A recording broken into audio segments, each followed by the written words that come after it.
And the greenhouse is on wheels, so we're going to be able to take it around the community and have people enjoy it and learn from it in various different areas of our community.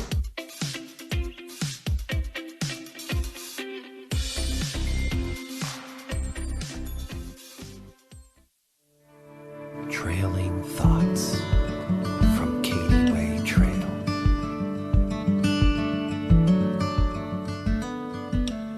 This trail is so wide.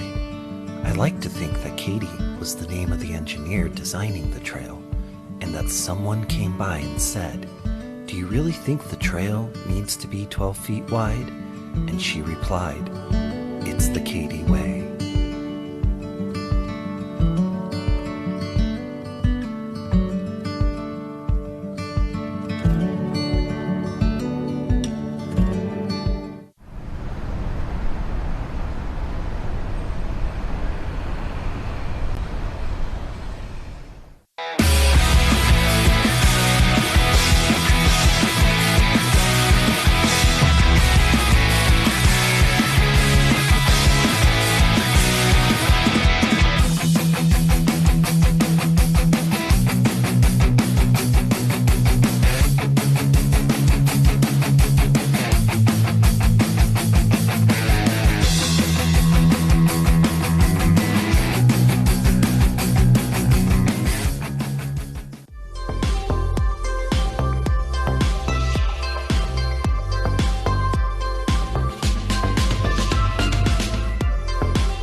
What do you know about Dog Walker Watch? I think it's a great program where it's dog walkers like me who are out and about in their neighborhood every day.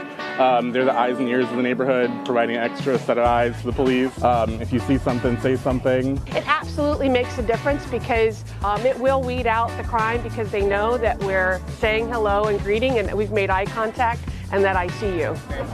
It's easy. You know, you're going to walk your dog anyway. You're going to say hello to your neighbors anyway. You're going to be walking through on a daily basis, so it's just important to contribute back to your community.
All right, good morning and welcome to the June 7th, 2021 workshop of the Orlando City Council, and welcome back to all of our city employees to City Hall. We are fully activated. I remember that scene in one of the Star Wars things where the Death Star is fully functional, and I feel like we're kind of fully functional again, although I have to applaud all the employees that the 80% that were out there the whole time anyways, either police, fire, public works, and then the 20% or so from City Hall that were working virtually, and I don't think the public feels like we skipped a beat in terms of permitting or any of the other services that we were able to offer virtually. So I appreciate all the hard work that all the city employees have done over the course of the last 15 months or so.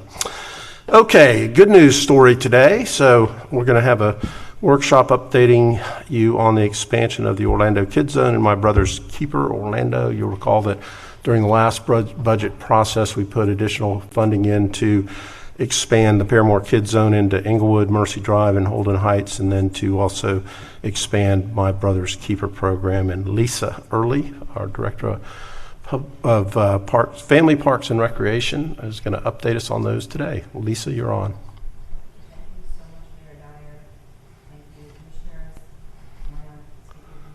Not very loud, Ed. Hello. There. Now I'll have to just pull myself a little closer. Okay, good. So as Mayor said, I'm going to give you a presentation. I'm going to dive right into it, and I'm happy to take any questions as we go along.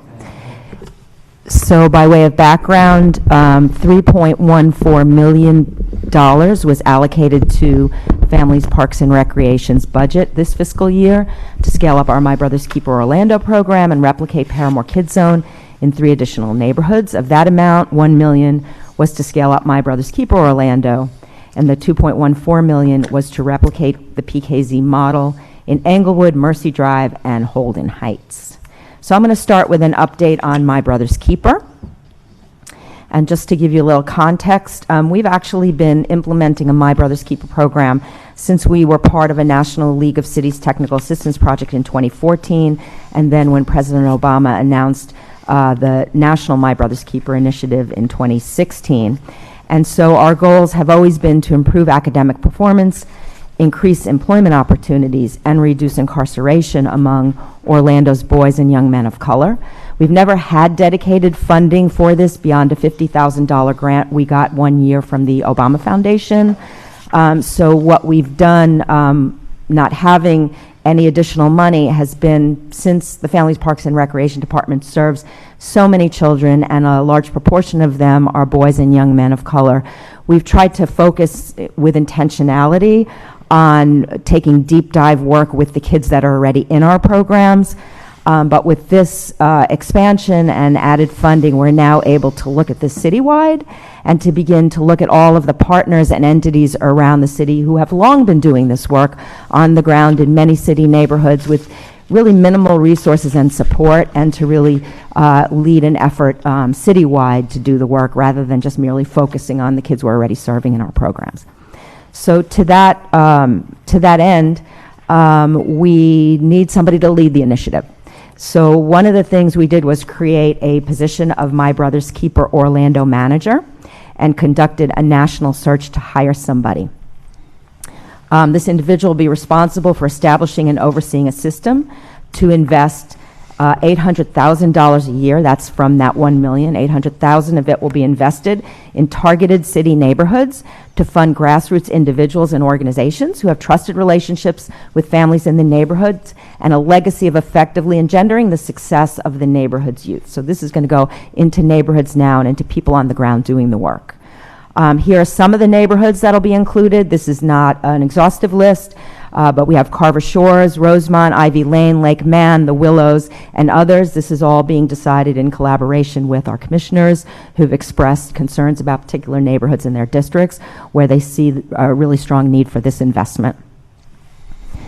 The funds will go to grantees to engage neighborhood youth, and we're generally talking about older youth now, generally ages 12 and up, in positive youth development activities on a consistent, ongoing basis. And this could include things like sports programs, tutoring, field trips, events, employment, life skills training, mental health intervention, wraparound support, housing stabilization, assistance with post-secondary access, all those kinds of things.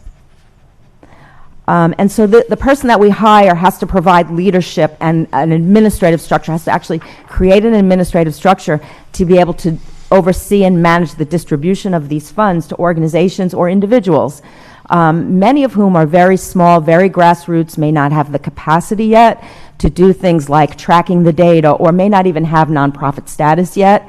But they're doing the work, and they've been doing it a long time. And what we want to do is invest in that and scale that up and build their capacity.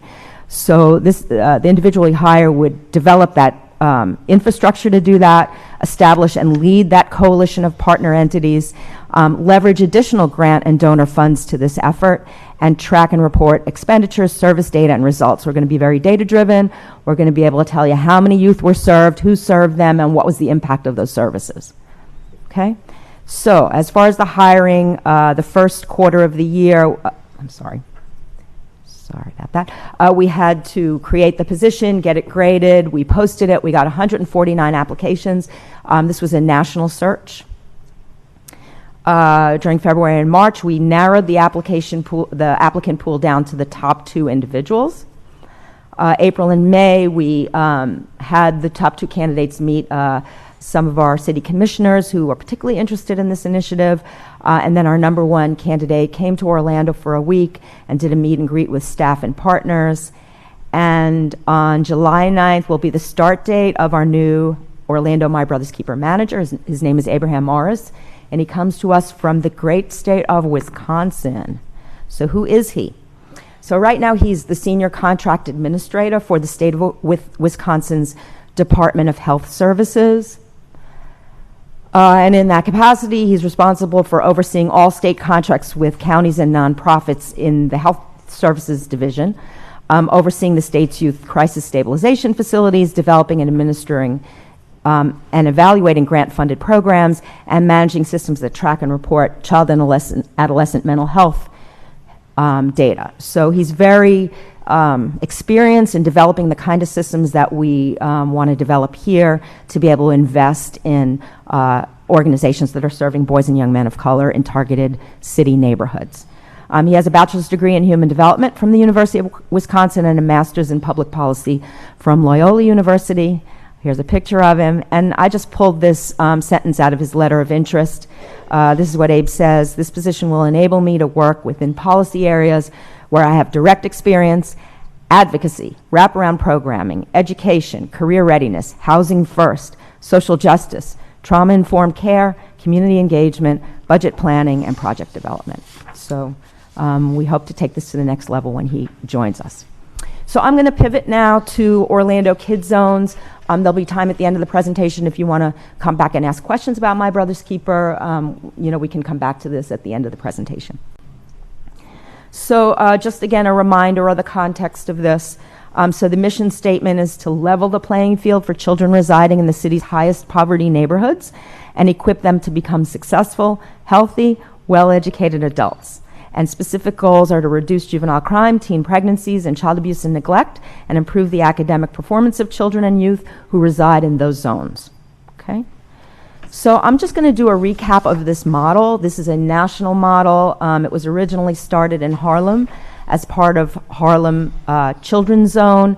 Then it was adopted by the Obama administration, where they had a grant program called Promise Neighborhoods. You sometimes hear it referred to as Promise Neighborhoods. And then you hear a lot of stuff in the sort of blogosphere about place-based work, about how we can't just spread money out over large geographic areas and think that we're going to get impact. We really need to target those areas where children and families are struggling the most and target our investments in things that we know work in those neighborhoods if we're really going to see the needle move on things like juvenile crime, teen pregnancies, et cetera, et cetera. So that's the model: delineate a neighborhood-sized geographic area, invest in evidence-based programs in the zone, covering everything, all aspects of children's lives, whether that be their academic achievement, their health and wellness, economic security, everything. And it's not just about investing in those neighborhoods, because very often, in the past, donors and governments have invested in programs that research shows works. And when they're not intentional about those programs actually reaching the kids that need it most, very often families hear about the programs and they'll drive into the neighborhoods and get their kids enrolled. So you have to really have an intentionality about going door to door and enrolling the kids specifically that need it the most from those neighborhoods you're targeting. So you want to invest a critical mass of the kids who reside in those neighborhoods. You want to connect a critical mass of them to the programs that you've invested in. It's really for those kids. It's not for just any kid. And the theory is that if you do that, you should see the needle move on child outcomes. So things like education, crime, teen pregnancies, child abuse and neglect, and economic and social success. And this is what they call the pipeline. So it's cradle to career. So it's essentially birth to age 25. So that is the model. And we have had an experience with this model since 2006 in Paramore. So I'm going to kind of go over the impact of the program briefly in Paramore and why this has been a good investment and sort of the the logic behind replicating it now. So in 2006, we looked at what programs were already serving children in Paramore. You see 3 sites in the neighborhood. That first one was actually the Knapp Ford Community School, and number 2 and number 3 were our 2 neighborhood centers, the Callahan Center and the Jackson Center. You don't see the downtown recreation center on that map, and the reason is that when I first started there, it was considered an adults-only facility. So here you have this big gymnasium and all kinds of capacity to do things, and kids would sit outside on the stoop and could not come in. So the capacity to serve children in the neighborhood with these 3 organizations was about 230 kids, about 30 under the age of 5 and 200 in K through 5, and no capacity to serve kids that were middle schoolers or above, none. Programs weren't targeting them, weren't serving them, nothing. Okay, so this is the situation we faced, and this is today. And you can see red dots all over the map here because we've invested and built up the capacity of the neighborhood to serve children throughout the neighborhood. This is not sort of this kind of model where you have this one location that has everything at it and everybody has to come to that location to get services. This model is about investing throughout the neighborhood and let families pick and decide where they want to go, what their needs are, and invest in those things. And this is the capacity today. This is actually data from last year, the number of children served in our database. So what you see here is a significant increase in the number of children under the age of 5 served, number of children K through 5, but the most notable here is that 669 children we served last year, ages 11 and up. This has been a very strong focus of how do you get the kids off the streets and into programming that they love, that people care about them, that people are going to keep them on the right path. So it's been a very intentional investment in that.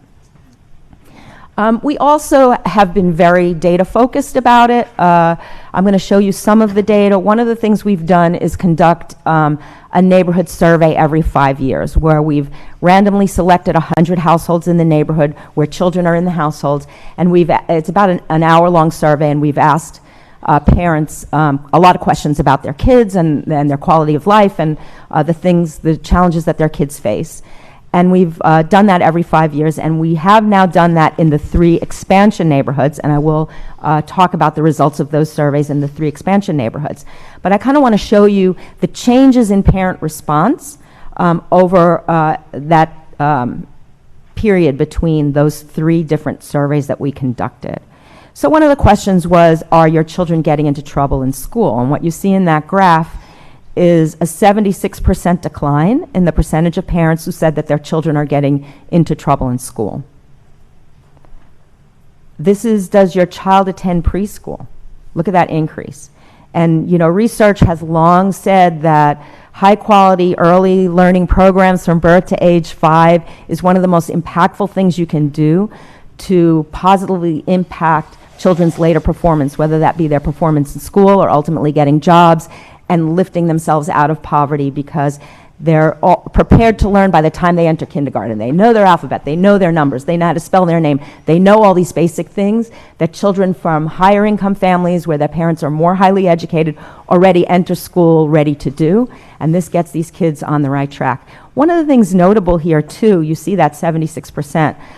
Some of this has to do with the actual opening of the Rosen preschool. So this is again a public policy decision made by the city to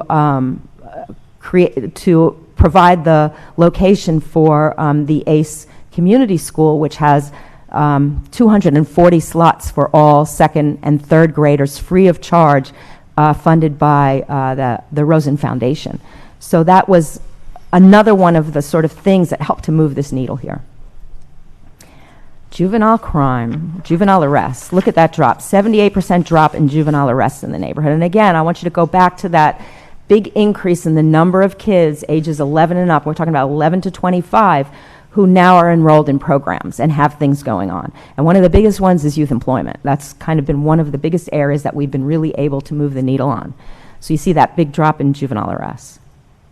And just things to do after school so they're not in the streets unsupervised. Drop in teen birth, same thing, 63% drop. Verified cases of child abuse and neglect dropped 62%. And then there's lots of data on academic performance, but I'm just going to sum it all up with this amazing event that we had on May 12th at the Downtown Rec, celebrating the graduation of 42 Paramore and Holden Heights youth graduating from Jones High School. So this has been a real big change as well, and a lot of improvements in terms of academic performance. And back in 2006, Jones High School was one of only 2 high schools in the state of Florida that had been graded F for 5 years in a row. And so, you know, we had to dig out of a very deep hole. So those targeted investments in evidence-based programs have made a big difference, okay? So that's kind of the framework within which now we're thinking as we go into 3 additional neighborhoods. So I'm going to talk first a little bit about Holden Heights Kid Zone. So this is the map. Now you see Katy Avenue down there, and Katy is the border with Orange County. So we are in conversations with Orange County about, do they want to be involved? Can they be involved? They're very, very interested in that. So my hope is that within the next few months, you may see some kind of agreement coming between the city and the county to expand this south of Katy Avenue, because you know, it's never a good thing when you tell families, well, your children can get these services, but if you live south of this street, I'm sorry, we're not there yet, or you're not in the city, so you can't get those services. So we're working on that. This is some of the demographic data there. You see a 48% poverty rate. Just by way of comparison, the poverty rate in the city of Orlando is 17.2%. Okay? And notably, too, you have 66% of adults over the age of 25 have either a high school diploma or less. 62%. So the educational level of the adults in the neighborhood is relatively low. By way of comparison, in the city of Orlando, it's only 32.8% of adults have a high school diploma or less. And here you have 66%. And some of that's then reflected when you go down to K-8 academics. You can see how the kids are performing in school. Okay? So next is Mercy Drive, right? And that is the zone, and here's some of the data. Look at the poverty rate there, 66% poverty rate. Again, here you have 68% of adults age 25 or older have a high school diploma or less. And again, you see how that's reflected in the academic performance of the children. Okay? So one of the things that's complicated about Mercy Drive is that kids are zoned to many different schools. So we're going to have to work through that. You know, that we had to do that in Paramore in the first years before the ACE school opened, where kids were zoned to 8 different elementary schools, and it became difficult to impact their academic performance because you had to build relationships with all of the schools. But, you know, we'll figure it out. That's what we're here for. This is Englewood. And here's some of the data. We have a poverty rate of 28%. Again, that compares to 17.2% for the city as a whole. Adults with a high school diploma or less, 59%. And again, look at the data on the kids' academic performance. You can see how the parents' academic achievement is reflected in how the kids are doing in school. And very often, and this, you know, data will show it, that one of the things that helps kids be successful in school is when their parents have a higher educational level. The parents are in a better position to be able to help them in school. They're in a better position to be able to make a higher income and pay for their basic needs, so they don't have to move from home to home to home, get them the assistance they need, take off time from work to be in school to meet with teachers if there are any problems, get them tutoring services, take them to have experiences and exposures that help them build their vocabulary, do better in history, do better in all kinds of things, because they have the exposure to a lot of things that low-income kids don't have. Okay? So status update. So where are we at since October 1st, 2020? So we had to restructure our department to handle a lot of these new programmatic and administrative functions. And that takes some time to get positions graded, posted, filled, all that kind of stuff. We are not completely finished with that, but I would say we're about 90 to 95% done with that. A lot of the positions were graded, posted, interviews held. Hiring is still underway. Some of the positions have already been filled, but many of them, hiring is still underway. We carried out baseline neighborhood surveys in all 3 expansion zones. I'm going to get into the results in a second.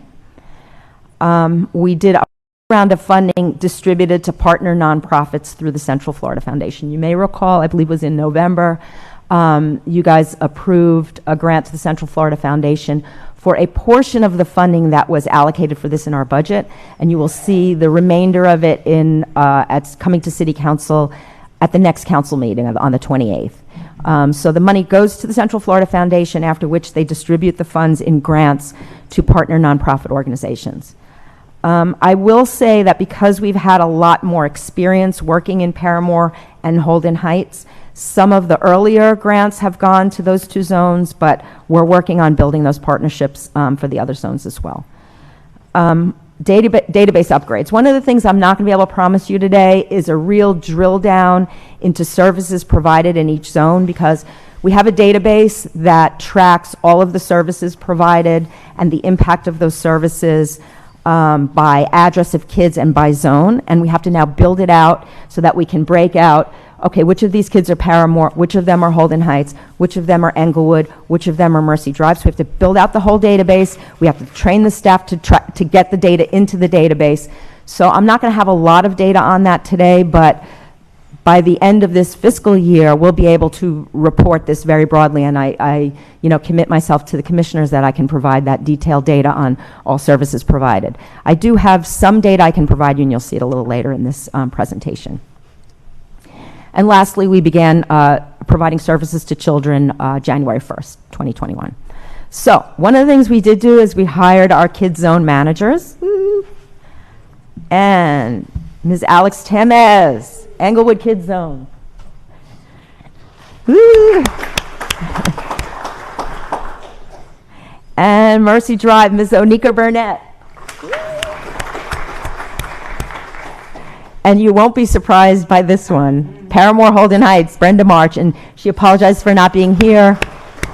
Her daughter had to do something down in Miami, so she's in Miami today. Okay, so I talked about the neighborhood survey. So again, we randomly selected families in each zone and had a detailed survey completed with them, about an hour long.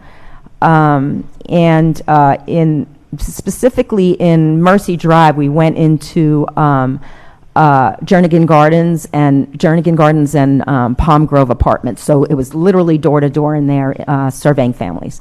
And all families received a gift card. I believe it was either $25 or $50. I can't remember what it was.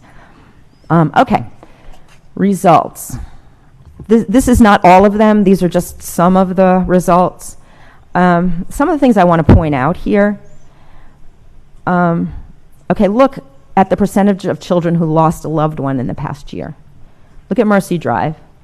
Look at all of them, actually. It's enormous. Okay? And think about, the impact of this. Now, we're picking some of the most disadvantaged neighborhoods in the city. So think about the experience that children grow up in those communities. Look at percentage of children who've lived in more than one home over the past year. About a quarter of the families in Englewood have moved around. Kids are moving from place to place to place. This is often a function of income. They can't afford to live in places. They get evicted from places. Homelessness, okay? You can see that in percentage of families who run out of money for basic needs. Mercy Drive, 66%. Englewood, 53%. Holden Heights, 60%. This is what kids are growing up in. Percentage of children attending preschool. Okay, I talked earlier about the importance of preschool.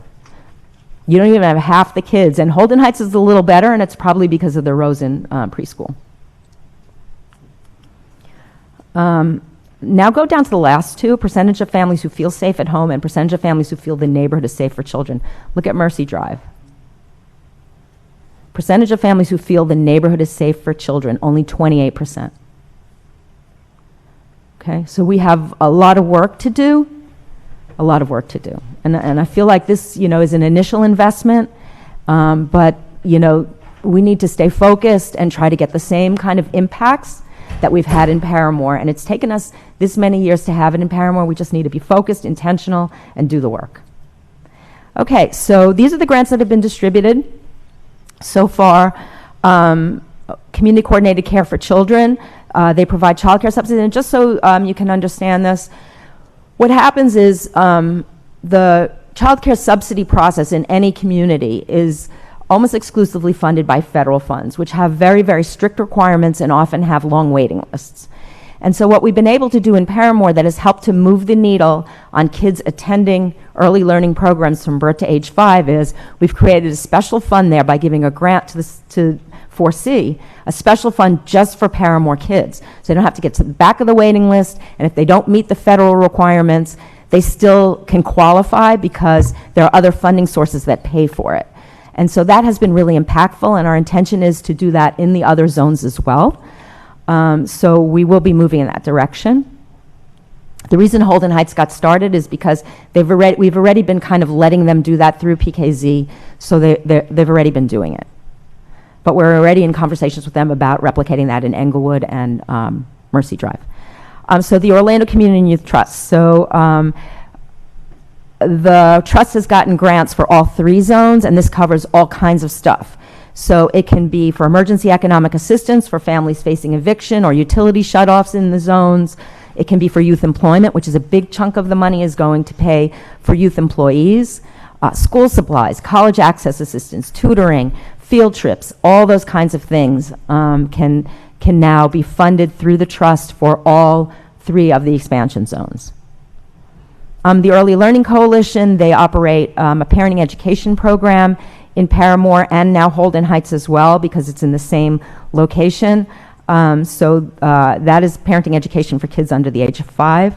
We gave a grant to the Holden Heights Community Development Corporation, and the funds are to be used to connect Holden Heights youth and families to all of the partner programs we expect to fund in the neighborhood and post-secondary training as well. So this kind of replicates something that we did in Paramore in the early days where we had a nonprofit partner who literally went door to door in the neighborhood with all of the resources that families could enroll in, whether that be child care subsidies or parenting education programs or any kind of programs that we were providing. They went door to door, they let families know, they helped them fill out the forms. So that's what Holden Heights CDC will be doing in Holden Heights. And this is something that we can talk about doing in the other 2 expansion zones as well.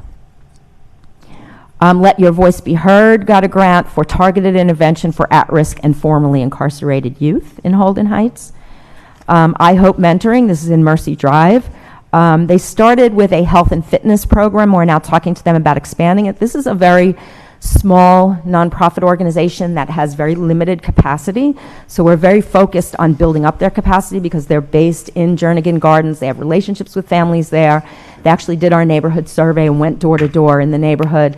So, how do we take advantage of entities that are already in the neighborhood and expand and build up the capacity to serve families in the neighborhood? And then for MBK, we gave out 2 very small grants, one to the Grays Project in Lake Man that operates a youth development program in Lake Man. There's a picture of them fishing. And Boys to Men to fund a 5-day tour of Washington, D.C. for Carver Shores youth. So these were very small grants that actually came directly from us to them. So that's what's been distributed to date. And now I'm going to talk about an example, because I do have data on youth employment, at least by the zones. So between October and May 2021, we employed 85 youth. We started in Mercy Drive. We got 14 youth employed in Mercy Drive. So we got kicked off a little bit early. And then Paramore and Holden Heights zones, it was 71 kids. And obviously, we've had a program going on there for a longer period of time. But now we're kind of geared up. So summer 2021, we've employed 75 youth to date. There will be more. We've got 10 youth from Mercy, 48 from Paramore Holden. We've got 7 from Englewood, more to come. We've got 10 positions that are open that we're currently recruiting youth for. We've got more coming. So what will be interesting is by the end of the summer, how many youth were employed by zone. We're deeply involved in that right now. And next steps. So we'd like to, if you guys are interested, we'd like to schedule an individual kickoff event for each one of the zones. One for Holden, one for Mercy, one for Englewood. And so we'll be talking to you guys about that and how you want to handle that and what you want to do. We have to finish the hiring of the student advocates and the youth employment coaches. Until we get everybody hired and up and running, that kind of holds us back from getting the work done. And once everybody's hired, we can start to scale up our academic support programs and job coaching services for youth. We can now start to launch our emergency economic assistance programs in Englewood, Mercy Drive, and Holden Heights. And actually, last week I signed the first approval of emergency economic assistance for a family in Mercy Drive. So we're up and running. We had to hire somebody at our sites there to actually manage the paperwork and get trained on how we manage the paperwork process in Paramore. And now our staff have been trained up in it, and we're ready to get that started. Again, conversation with Orange County. I know they're interested in all the zones. In Englewood and Mercy Drive in particular, they have a neighborhood center right there. You have the Hal Marston Center up there next to the Northwest Center, and you have a neighborhood center for families in Englewood. They are providing services there, so we want to coordinate with them, see what portion of this they can fund and operate versus we can fund and operate. So those conversations are underway, and you should be seeing something in that regard. And they're also interested in Holden Heights as well. We want to reach agreement with the Early Learning Coalition and foresee to replicate the programs that they have in Paramore and Mercy Drive and Englewood. I talked about that earlier. And then we want to continue to identify Kids Zone partner nonprofit organizations and authorize a Central Florida Foundation to distribute funding to them to support the work. And the key people who will be the key points of contact with that would be, for Mercy Drive, will be Onika. That's going to be one of her charges, identifying those nonprofits. So anything you need to do to work with her on that, she's available, Commissioner. And for Englewood, it will be Alex. So you're welcome to work with Alex. And I know they've already been sort of figuring out who's doing what and beginning to build those relationships with potential partners in the target zones. And then in Holden Heights, as you know, Commissioner, it's Brenda, and I know she's been working with you on that as well and having some conversations about additional nonprofits in the neighborhood. So that's where we are. I'll take questions. Great work, Lisa, and good presentation. Thank you. Okay, Commissioner Sheehan, then Stewart, then Hill. Commissioner Sheehan. Thank you, Lisa. Thank you, Lisa. I just had a couple of questions, and there's a lot of misinformation that nobody east of Rosalind is poor, and it's really not true. I've got Reeves Terrace in my district, and of course, I'm very, involved with those kids. And I think it's important that we look to be able to add them possibly, because just because they live, I think they get overlooked because they're surrounded by, more affluent neighborhoods, but they are all in poverty. And we do what we can to make sure. And After School All-Stars does a good job with them. But I think it's important to have this kind of data drilled down for the kids at Reeves Terrace as well. Okay, we'll do that. Something that they really do need is employment opportunities, things like that. So I think they're kind of falling through the cracks because there's this perception that nobody on the east side needs these programs, but I can say that my kids at Reeves really do. Okay. And I'm here to advocate for them. And something with Orange County, I think there's been several situations where we've tried to annex Holden Heights, and that has failed, and people but don't want to pay the extra city taxes. Well, there needs to be an understanding that with the extra taxes, there comes extra services. So I think if there's not a willing to annex, we should at least make sure that Orange County helps us with that funding. Yes. And that's all I had, Mayor. Thank you. Okay, Thank you, Commissioner Stewart. Great, thank you. There you go. Is that better? Yes. Thank you, Lisa. Thank you for the work that y'all are doing, and look forward to talking with Abe when he gets here. All of us have areas that are a challenge in our community. Rosemont, is one, and we have some overlap with the Mercy Drive area. So there's some things I'd like to kind of make sure that we're coordinating with the Mercy Drive-through, and I'll work with Commissioner Hill to make that happen. And then as we see a greater need that's more identified in Rosemont, I'd like to kind of move out there as best we can. Let me ask a quick question, because I think it's important. I think not only are we looking at the lives of of our youth and what happens. But we also need to figure out how to identify this as a good dollars and cents investment. Let me just share with you. We did a sample a while back about homelessness and talked about the top 106 homeless individuals and the work that they are actually, the cost to them per year came to like $33,000. So the idea being that if we could provide better services to them, we drop that cost to the community. Okay, I know that years ago when I was working in West Orange, for every family that came off of welfare, there was a dollars and cents savings to the community. I think that gives us a chance to, if you can kind of address that, a chance for us to use that as leverage to our community to say, look, we aren't just providing a social program, we're investing into our future, not only investing into lives, we're also investing financially into what Orlando can become. So, thoughts?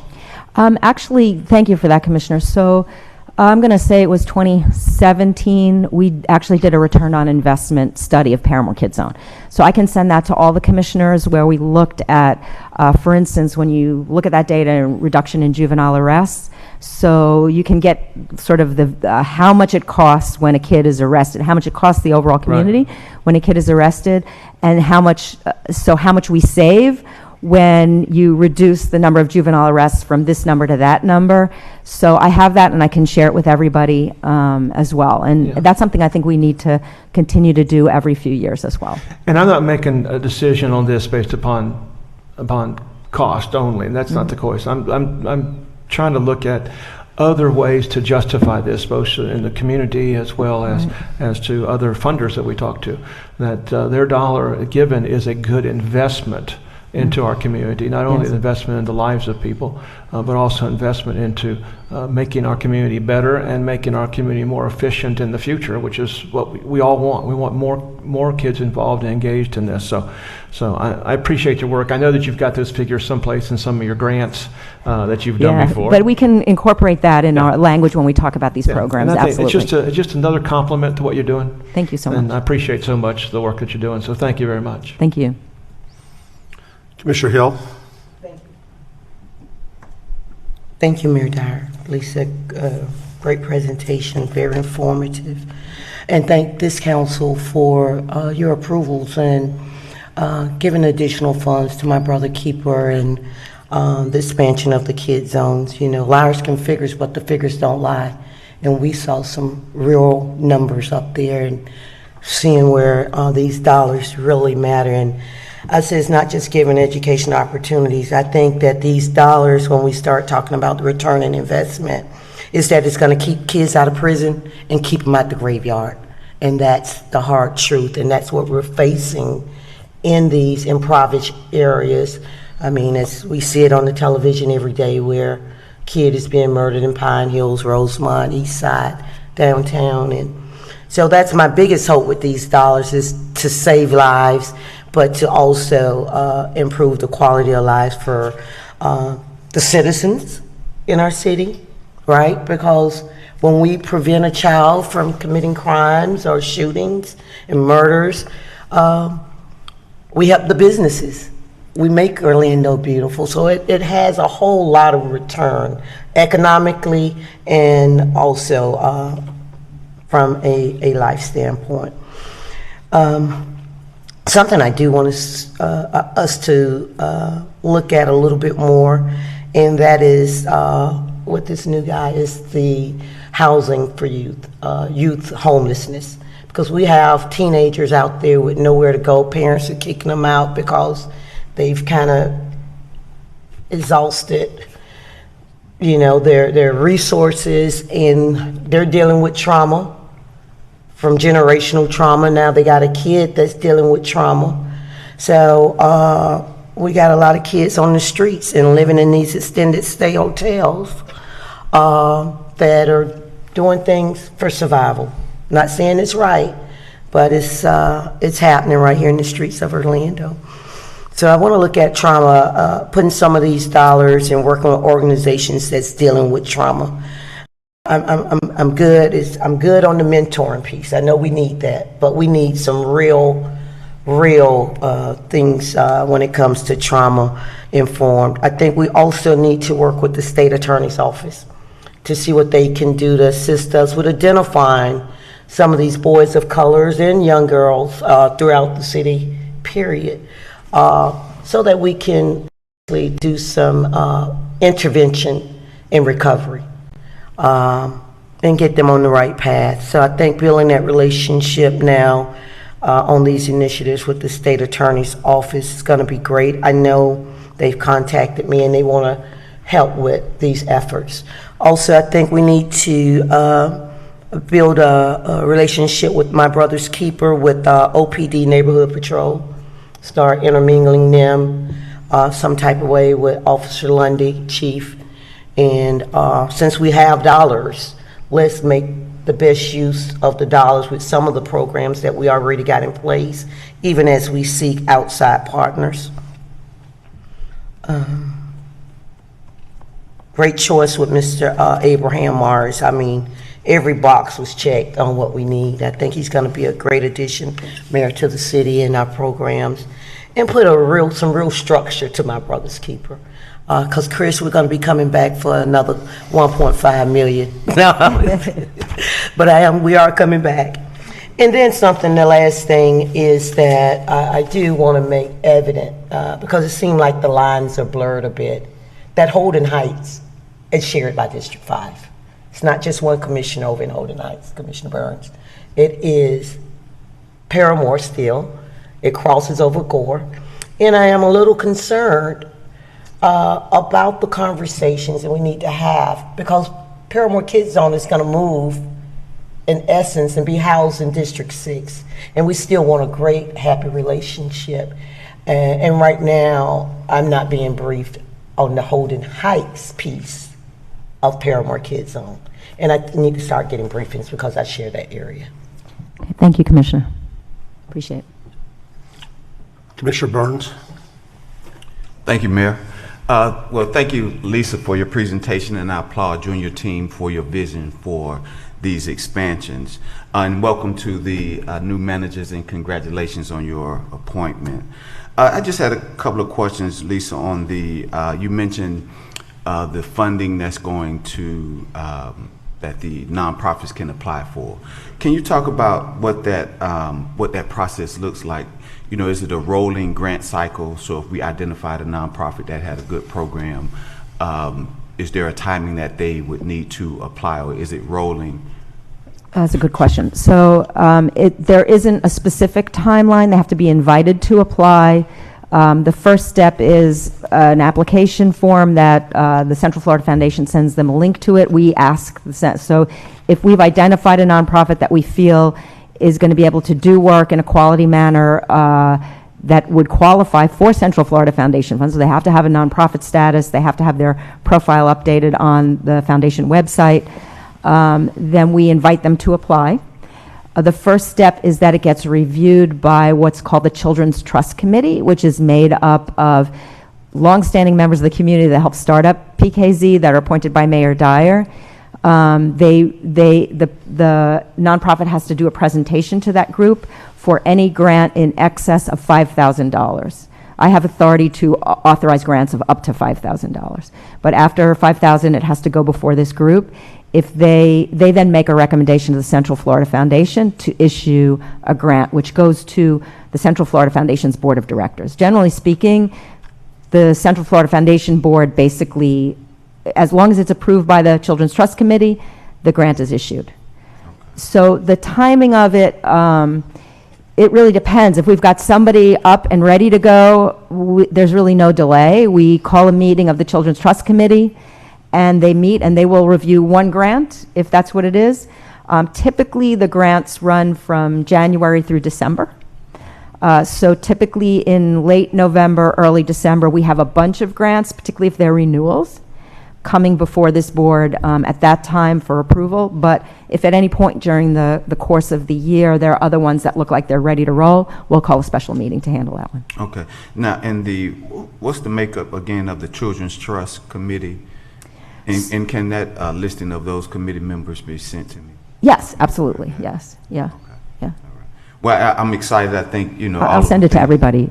Yeah. All the things that was mentioned, especially the data that was shown, definitely makes the case for this investment. And I do believe that it will be key that we keep the data so we can really see that return on the investment, so we can continue to make those investments. So good job. Thank you. Thank you so much, Commissioner. Appreciate that. Commissioner Ortiz. Thank you, Mayor.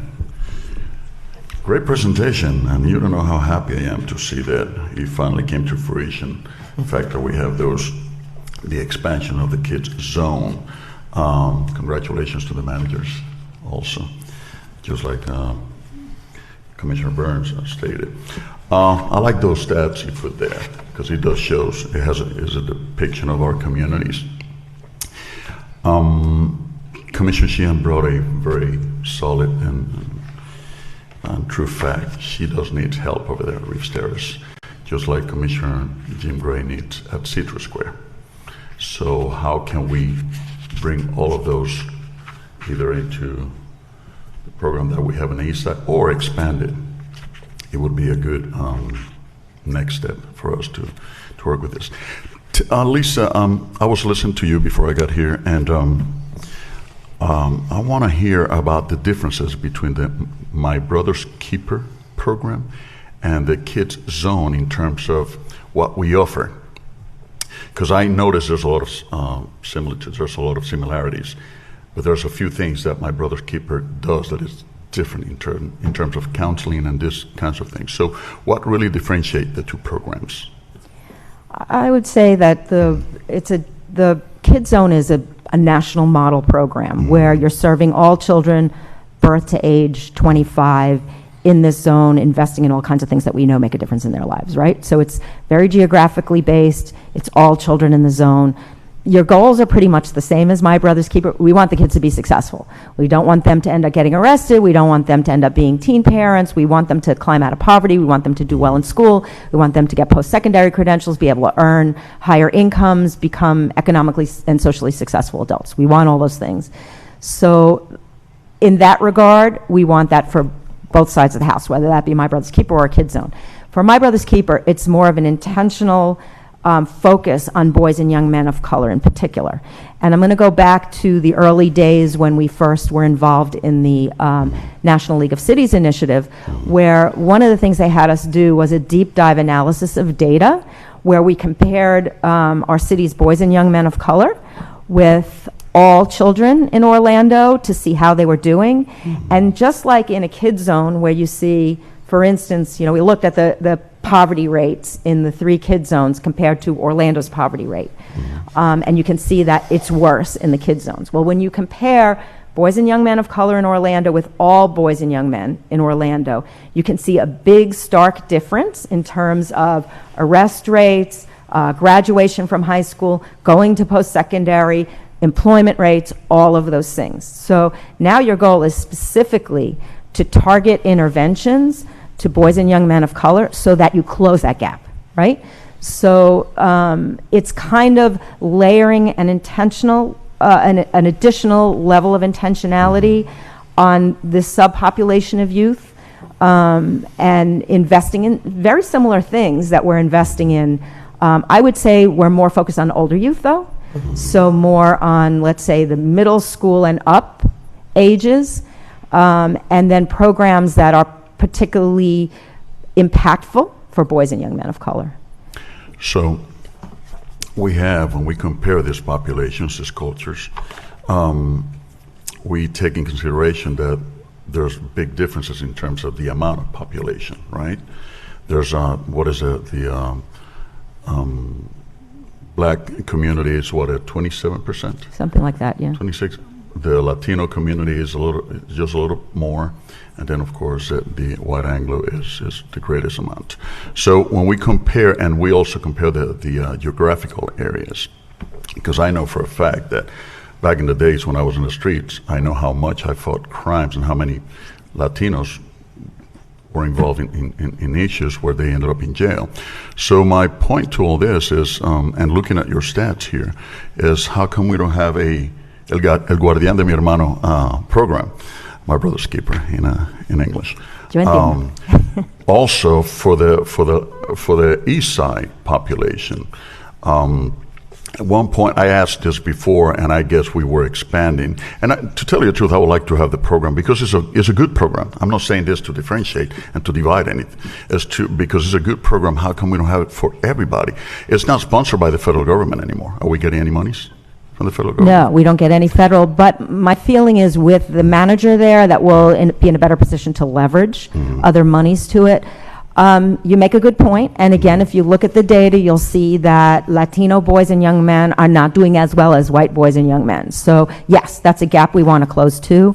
So on that slide you And saw. then it won't be the model. But You saw, It won't I be said the et model. cetera. In the neighborhood selected, there was an et cetera. So if you'd like, we can have that conversation about how to do that in. My point is, when it comes Yes. to counseling, those who are doing better can help those who are not doing as Yes. good. And it doesn't have to be a color thing. It could be a community thing. Right. Which is what we're trying to achieve here. Yeah. Like Martin Luther King, he didn't care. He wanted to bring everybody to the same equity, right? They It's not killed about, I him. mean, to reach equity. It was not to divide us and have something for certain groups and something else for other groups. I feel the same way about the OLA office. I wish it was home office for local assistance instead of Hispanic office for local assistance. It should be for everybody. We should be serving everybody the same. So I understand that, Commissioner, but when you look at the data and you see that certain populations are not doing as well as other populations and you have limited funds. So yeah, I would like to take every youth in Orlando on a college tour. I would like to do that. But I don't have enough money to do that. So I got to decide, and you got to decide as public policy here, how are we going to level the playing field for our kids? Because we have populations of kids who come with burdens because their families are in poverty, they're moving from home to home to home, they've lost loved ones more than any other population, they don't have well-educated parents to help them with school. So how are we, with intentionality as city leaders, going to invest in those populations that, you know, we as Americans say that it's equal opportunity for everybody. But really, if you're a kid and you come from certain zip codes, or you're a black boy, for instance, the data shows that you have more to overcome, more hurdles to overcome than the white boy down the street, or maybe in the other neighborhood, that other neighborhood over there. So you know, there has to be a certain level of intentionality about how you're going to make those investments. You're generalizing here, and let's take it case by case. Yeah. A kid that goes to jail, I don't care what color that kid is, we need to help that kid. Because that kid, a soul that we can change, that we can turn around and make it a successful person, it's one win for us. Yeah. So, and that person may be able, and at the end of the day, we're trying to bring everybody at the same level, right? Yes. And I think that if we continue differentiating, putting and separating groups and cultures and whatnot, we're not accomplishing what the main goal here is diversity, is inclusion, is getting everybody, looking at everybody, not based on this color of their skin, but based on who they are, for the person they are. So, and that is just a concern. I would like to see that maybe in the near future, we start switching and expanding these programs to other cultures, to other populations. We don't talk about the LGBT community in this particular case. We're not talking about the Asian community. We're not talking about any other minorities that we also have around. So we need to start looking at holistically instead of just, and as I said, the reason why I'm looking at it is because it's a good program. I'm not criticizing it. I'm thinking, because it's so good, let's go ahead and expand it. Thank you so much. And again, it's based on the data, and we're trying to level the playing field in our city because of our belief in inclusion and that we want to level the playing field. And really, it's neighborhood-based. It isn't specifically race or Right, that's correct. ethnically based. It's the highest poverty neighborhoods that we have. Yes. Which has a certain percentage of African Americans, a certain percentage of Hispanic, and a certain percentage of Caucasians as well. But Mayor, we have in the Latino community, we have a lot of poverty, and we have Reeves Terrace, and we have in Citrus Square. How come we don't have that program up there? Well, we're going from 1 to 4 Money, right now. money. And let me just say that I'm the talking about startup, it's a matter of. Keeper. I'm not talking about the kids zone. Commissioner, we have to go incrementally. Yeah. Thank you. Commissioner Hill? Yeah, with all due respect,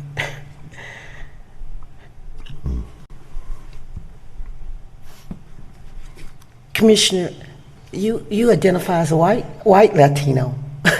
You go ask some of your black Afro Latinos if they feel the same way and not need this. The generations, black and brown Latinos, however you want me to say it, have been oppressed.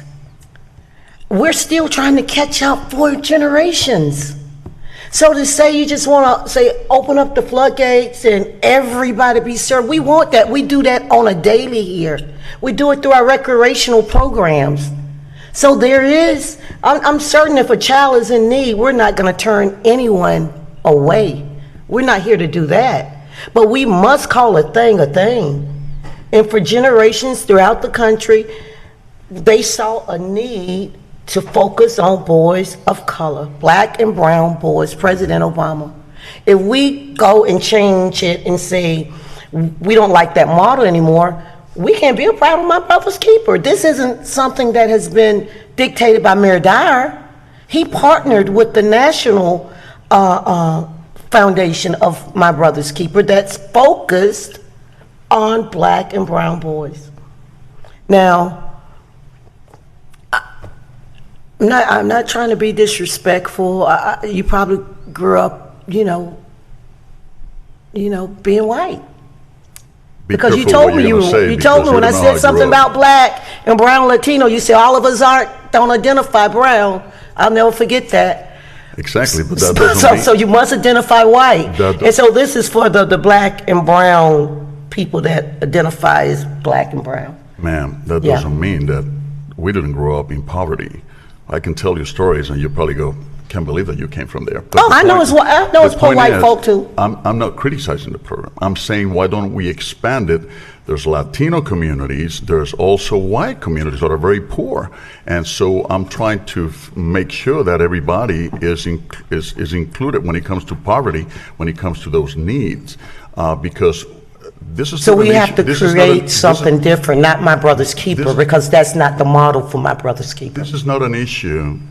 We keep looking at everything with a color. This is not an issue of color. If you say color doesn't matter, that means that you have not been oppressed and you've never walked in the shoes of a black person or a brown person. So yes, color does matter. Ma'am, no. I talk about culture because color to me differentiates us. Culture bring value to what we do all together. So I'm talking about the black community is also a culture, has a culture also within. So I'm talking about everybody working together for a better society. Yeah. I'm not trying to differentiate. And at the end of the day, I'm not criticizing, as I said before, I keep saying it, I'm not criticizing the program, for the contrary. What I'm saying is let's expand it. Let's also help other areas that are just as bad, that are not necessarily black. You may have Latinos, you may have Anglos, but they're just as bad in terms of economics and in terms of poverty. That's all I'm saying. Okay. But remember, you was the one that came and gave that great speech up here, and I applauded you over at the hotel when you said, I understand now, Commissioner, what you black people have gone through for generations from the ships. And now you're saying, hey, everything's fine now. I didn't say that. Everything's fine now. Let's let everybody sit at the table, and we finally got here. Well, how about this? How about if we celebrate the fact that we've been 10, 14 years in Paramore Kids Zone, and this year we're expanding a very successful program to Englewood, to Mercy Drive, and to Holden Heights, and my brother's keeper. That's was it 50,000 before, and it's 800,000. So $1 million actually. $1 million. So a 20-fold fold increase. So great day. And Commissioner, it's incremental steps, right? Commissioner Gray. That's all I ask for. Thank you, Mayor. I was just going to thank Lisa for the presentation, and I'd like to get on to the agenda review. Thank you very much, Lisa. Thank you, Commissioner. Appreciate that. Lisa, I have one last question. Yes. I know that there was funding for 3 programs, Miami, was it Jacksonville and us, in the state budget, but I did not have an opportunity to look yet whether the governor... Yes, we did not get vetoed. It's actually 5 sites now. Since you have the Liberty City, Orlando, and Jacksonville, and there's one now in Tampa and Sulphur Springs, and another one in Overtown in Miami. So there are 5 sites, and we got funding in the 2 budgets in the department, the DJJ budget, and very helpful for that was Senator Bracey and Representative McCurdy, and then in the Department of Ag budget as well. So that has to be divided by 5. I believe each site between the 2 things gets between $350,000 and $400,000 we'll be getting for Orlando. I think it was 1.9 total for the 5 sites.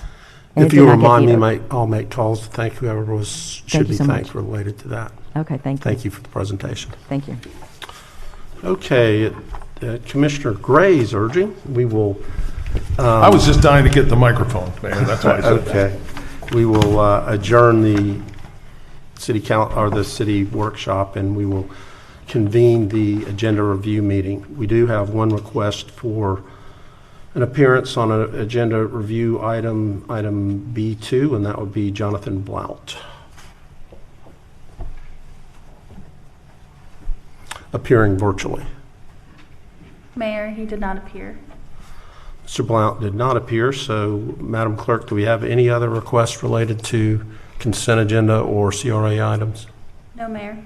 Okay, Commissioner Gray, you're up then. Thank you, sir. On the agenda, I am going to declare a conflict on CRA item number 4 because of a business relationship, and I have filed the paperwork with the clerk.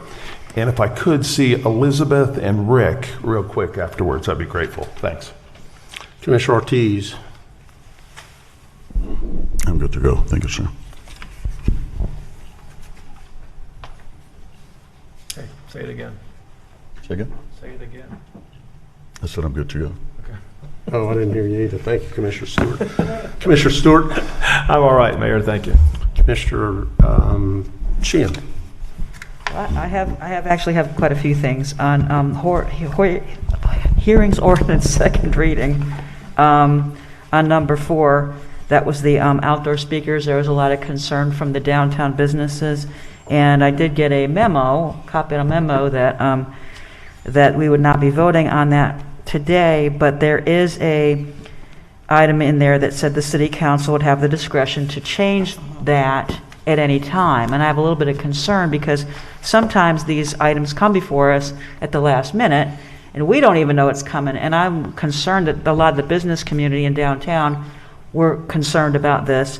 And while I trust our council to do the right thing, I'm just concerned that there will not be enough time to notify the businesses if city council has the discretion to change it as a policy as opposed to an ordinance. Commissioner, what this does, we heard the concern that was expressed. Thomas has worked with the downtown business community. This will give us the ability to make a change if necessary by resolution rather than by a 2-reading ordinance.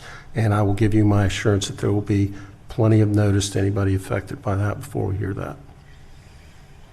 Well, if we need to. Hopefully we won't need to. I'm a little concerned about that because, like I say, sometimes things get dropped on the agenda 2 days before, late drops, and we don't even know what's happening. So we anticipate trying to find this out for 6 months, and if it isn't a problem, then we're good.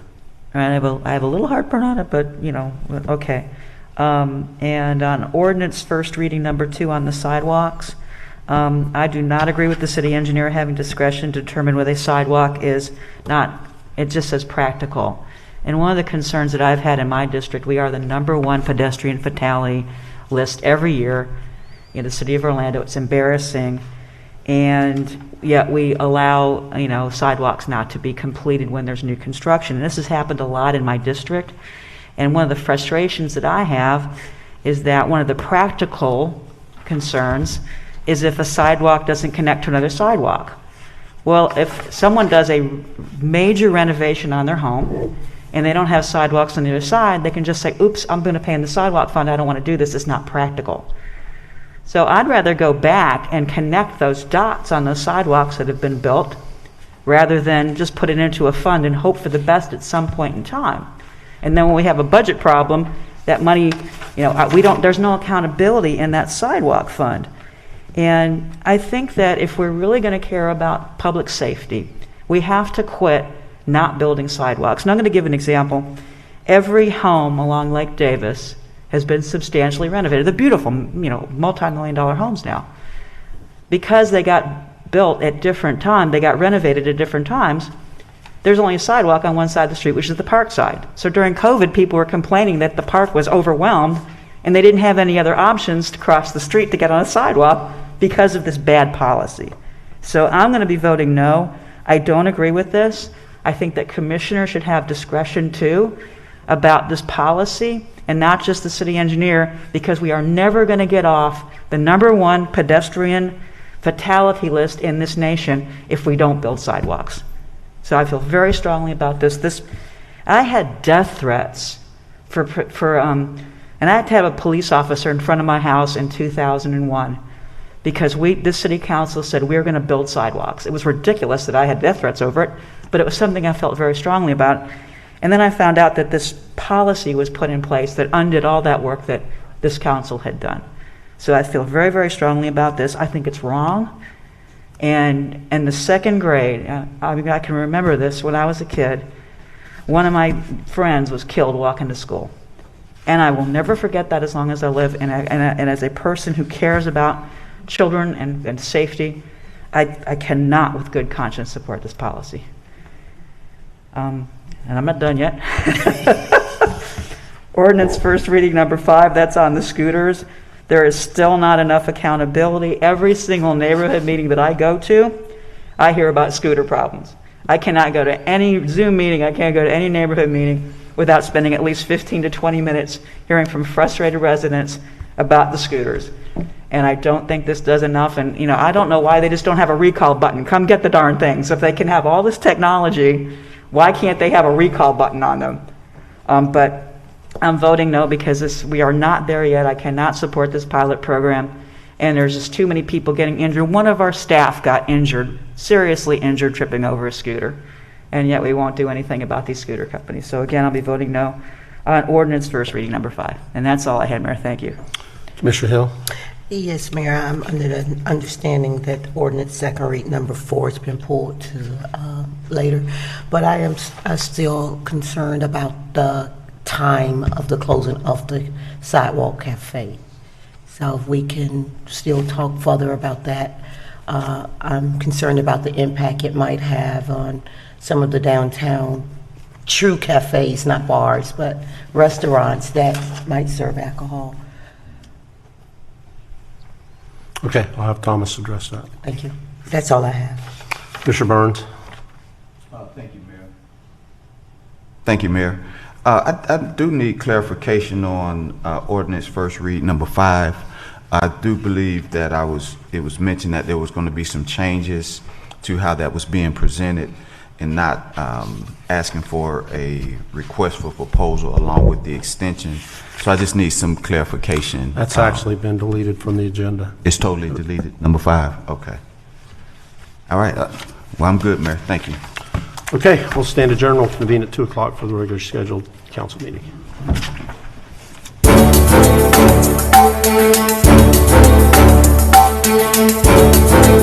We return you to our regularly scheduled programming. Already.